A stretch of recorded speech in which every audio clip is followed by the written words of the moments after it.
Dear students, semester 6 girls, आप देख लें, आपने एनएमआर सिग्नल काउंट करके मुझे असाइनमेंट चेक नहीं करवाई।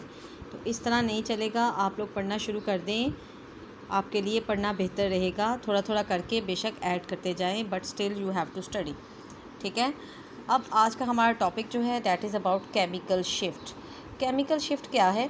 That is about the position of signals. यानी हमने देखा कि एनएमआर स्पेक्ट्रम मैंने पिछले आपको टॉपिक में दिखाया था कि एनएमआर स्पेक्ट्रम क्या है। That is in the form of signals. ठीक है। अब इन सिग्नल्स में आपके नंबर ऑफ़ सिग्नल्स हैं जिसको हमने काउंट करने का तरीका सीखा। दूसरी बात यह है कि पोजीशन ऑफ सिग्नल्स, प्रोटॉन्स तो सारे एक जैसे हैं, तो फिर इन प्रोटॉन्स के सिग्नल्स कैसे चेंज होते हैं, यानी कि उनकी पोजीशन कैसे आपके पास अवेलेबल होती है।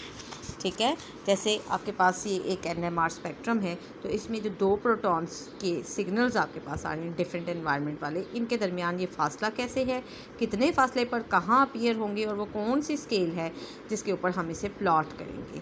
तो ये सब आज के हमारे टॉपिक में शामिल है, जिसे हम कहते हैं केमिकल शिफ्ट। ठीक है। केमिकल शिफ्ट क्या है?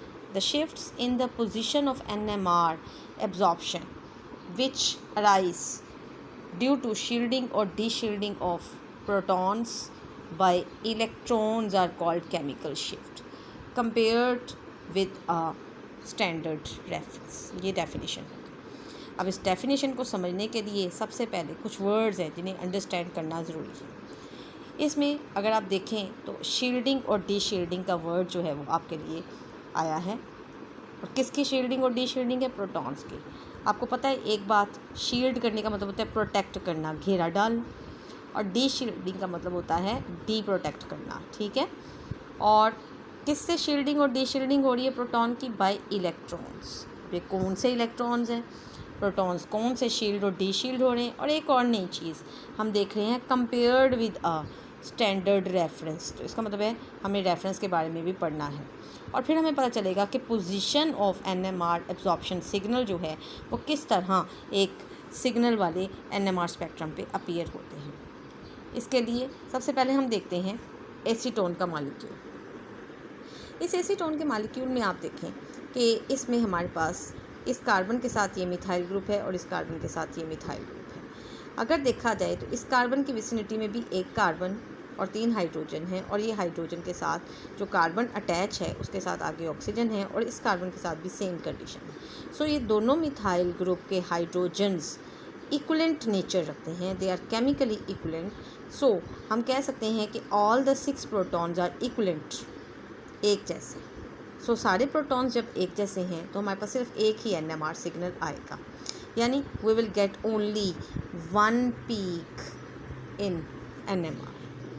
ये तो हो गया किसके लिए? एसीटोन जैसे कंपाउंड्स के लिए, जिसमें हमारे पास सिर्फ नंबर ऑफ़ सिग्नल एक है, तो लिहाजा उसमें हमारे पास एक ही एनएमआर सिग्नल आता है।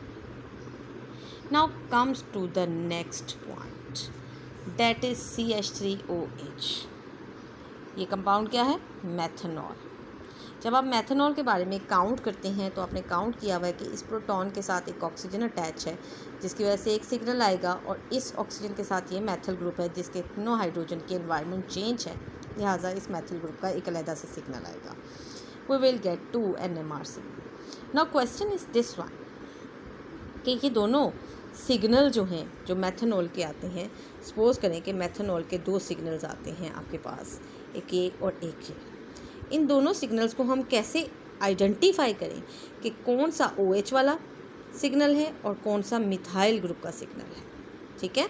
इस चीज़ को, इन दोनों के दरमियान जो डिस्टेंस है और इनमें जो शिफ्ट आई है, चेंज आया है पोजीशन में, ये कैसे आया है, और कौन सा प्रोटॉन कहाँ मौजूद है, किस प्रोटॉन का सिग्नल कौन से वाला है, इसे हम स्टडी कर सकते हैं with the help of 2 factors that are called as shielding and deshielding of protons.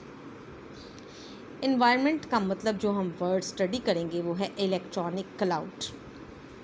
Electronic cloud of proton change the nature of proton and hence the response towards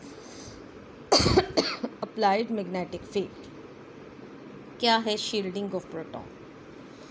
complete protection of a proton by electrons. ठीक है। कहते हैं a proton in a molecule is surrounded by cloud of electrons.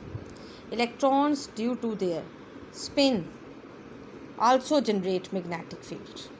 ठीक है, अब क्या है, अगर इसको अंडरस्टैंड करना है तो हम एक पेज पे लिखते हैं कि सपोज करें कि आपके पास ये एक न्यूक्लियस है, ठीक है, ये एक प्रोटॉन है, इसके सराउंडिंग में इलेक्ट्रॉन्स मौजूद हैं, ठीक है।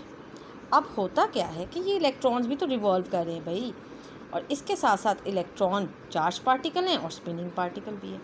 होता क्या है कि जब हम इस इलेक्ट्रॉन के साथ इस प्रोटॉन को मैग्नेटिक फील्ड में, अप्लाइड मैग्नेटिक फील्ड में रखते हैं, तो ये इलेक्ट्रॉन अपना मैग्नेटिक फील्ड जनरेट करते हैं और अफेक्ट करते हैं इस प्रोटॉन के मैग्नेटिक फील्ड को।